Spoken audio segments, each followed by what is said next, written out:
मेरा नाम हिमांशु रॉय है। मैं सृजन फर्टिलिटी क्लिनिक में एज ए कंसल्टेंट हूँ पटना में। हम लोग आज बात करने जा रहे हैं कॉमन प्रॉब्लम की, जिसमें कि अगर प्रेगनेंसी किसी अनियमित मासिक वाले को होती है या उसमें होने में जो दिक्कत होती है उसके बारे में हम लोग डिस्कस करने जा रहे हैं।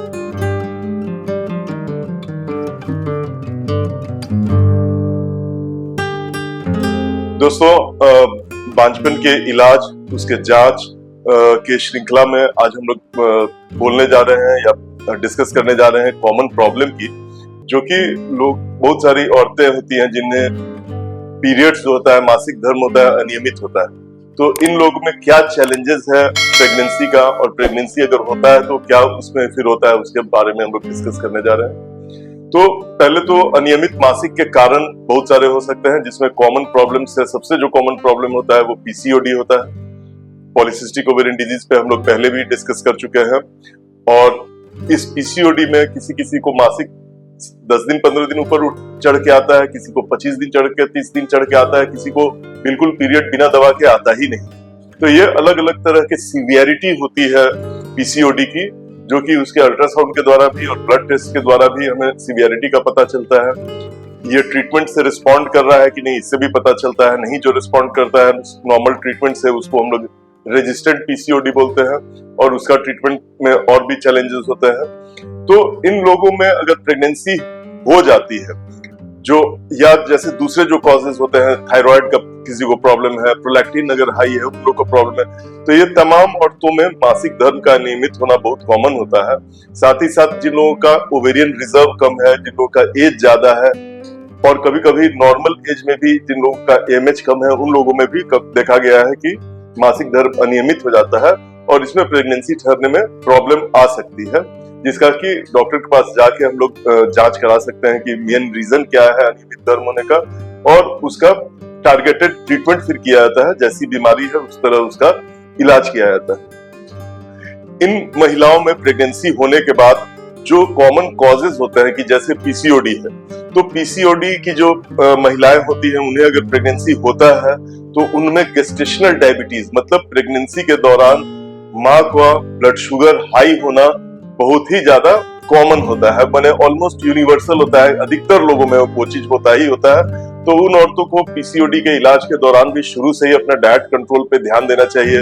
लो कार्ब डाइट, मतलब कार्बोहाइड्रेट जिसमें कम हो, शुगर जिसमें कम हो, जैसे चावल, आलू, चीनी, मीठा फल, ये सब चीज बिल्कुल अवॉइड करना चाहिए। एक्सरसाइज करना चाहिए। इवन ड्यूरिंग प्रेगनेंसी भी रिकमेंडेड है low carb diet and exercise, इस पे ध्यान देना चाहिए।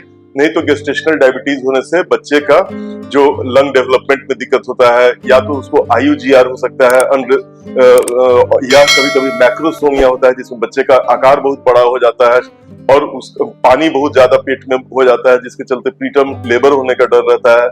बच्चे का लंग मैच्योरिटी ठीक नहीं होने के चलते सांस लेने में प्रॉब्लम बच्चे को हो सकती है आफ्टर डिलीवरी। तो ये सब तमाम प्रॉब्लम्स होता है अनियमित धर्म वाले महिलाओं को, जो सबसे उसका कॉमन कॉज है पीसीओडी, उनमें ये सब प्रॉब्लम्स देखा जाता है।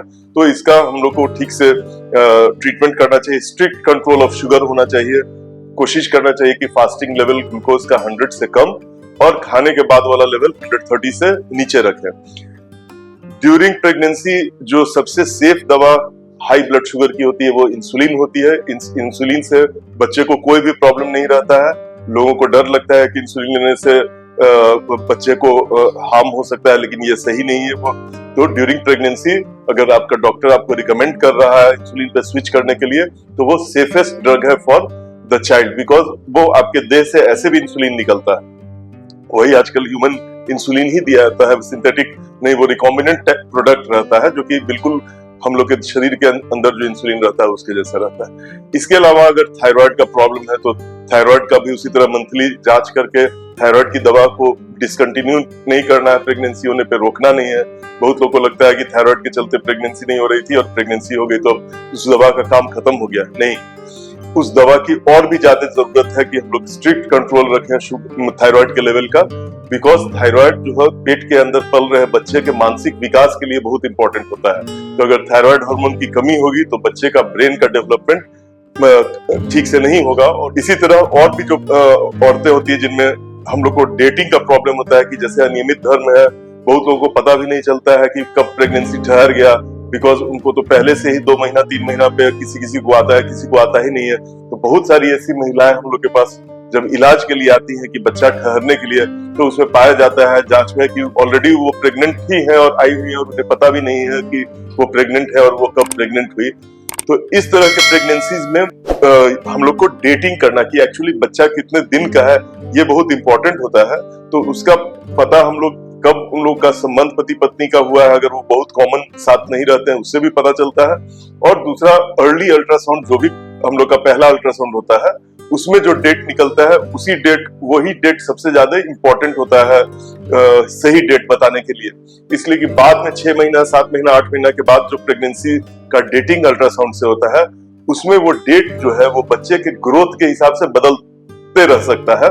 इसका ये मतलब नहीं कि बच्चे का आयु बदल रहा है, बट वो उसके मेजरमेंट पे चेंज होता है। जैसे कि कोई IUGR का बच्चा है तो उसका डेट लेट से का आएगा। अगर बच्चे का ग्रोथ कम हो रहा है, IUGR जिसको बोलते हैं, इंट्रा-यूटेराइन ग्रोथ रेस्ट्रिक्शन, तो उसको देख के लगेगा कि नहीं ये छोटा है और इसका डिलीवरी का डेट बाद में है, जबकि ऐसी बात है नहीं। उसी तरह जो बच्चा बड़ा है, जैसे मैक्रोसोमिया के बारे में मैंने बताया कि बच्चा जो बड़ा होता है उसको देख के लगता है कि ये प्रेगनेंसी काफी दिनों का हो गया है और प्रेगनेंसी का डेट जो होता है वो डिलीवरी डेट जल्दी का आ जाता है। तो इस तरह से वो फॉल्स होता है, लेट प्रेगनेंसी का जो डेट होता है।